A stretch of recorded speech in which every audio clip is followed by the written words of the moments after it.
Onions, పెరుగు ఉంటే సరిపోతుందండి. మంచి ఫ్రైడ్ రైస్ అయితే రెడీ చేసుకోవచ్చు. ఇది ఎలా రెడీ చేసుకోవాలో చూసేసేయండి. ఫస్ట్ అయితే కప్పు పెరుగులోనైతే 1 టేబుల్ స్పూన్ కారం, ధనియాల పొడి, జీలకర్ర పొడి, సరిపడా సాల్ట్ కూడా యాడ్ చేసుకొని బాగా మిక్స్ చేసుకోవాలి.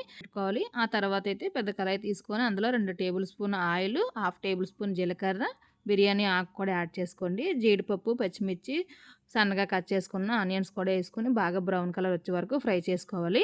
ఇలా ఫ్రై అయిన తర్వాత కొంచెం అల్లం వెల్లుల్లి పేస్ట్ కూడా యాడ్ చేసుకోండి. ఆ తర్వాత మనం ముందుగానే కలుపుకున్న పెరుగు మసాలా కూడా ఇందులో యాడ్ చేసుకోవాలి. పెరుగు మసాలా పొడి యాడ్ చేసిన తర్వాత కొంచెం ఆయిల్ అంతా పైకి తేలేంత వరకు బాగా ఫ్రై చేసుకుంటే సరిపోతుంది. ఆ తర్వాత పుదీనా, కొత్తిమీర కూడా దీనిపైన యాడ్ చేసుకొని మనం ముందుగానే బాయిల్ చేసుకున్న రైస్ ఉంది కదా! ఆ రైస్ కూడా ఇందులో యాడ్ చేసుకుంటే సరిపోతుంది.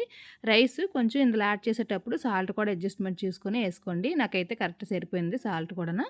ఇంక నేను ఎలాంటి సాల్ట్ కూడా యాడ్ చేయలేదు. రైస్ యాడ్ చేసేసాక పుదీనా, కొత్తిమీర కూడా యాడ్ చేసుకొని బాగా మిక్స్ చేసుకుంటే మన ఆనియన్ పెరుగు రైస్ అయితే రెడీ అయిపోయినట్టే. టేస్ట్ అయితే చాలా బావుంటది. మీరు కూడా ఒకసారి ట్రై చేయండి. పిల్లలకి లంచ్ బాక్స్‌కి అయితే చాలా ఫాస్ట్‌గా అయిపోతుంది. దీనికైతే ఎలాంటి కర్రీస్ కూడా అవసరం లేదు. ఓన్లీ రైతా ఉంటే సరిపోతుంది.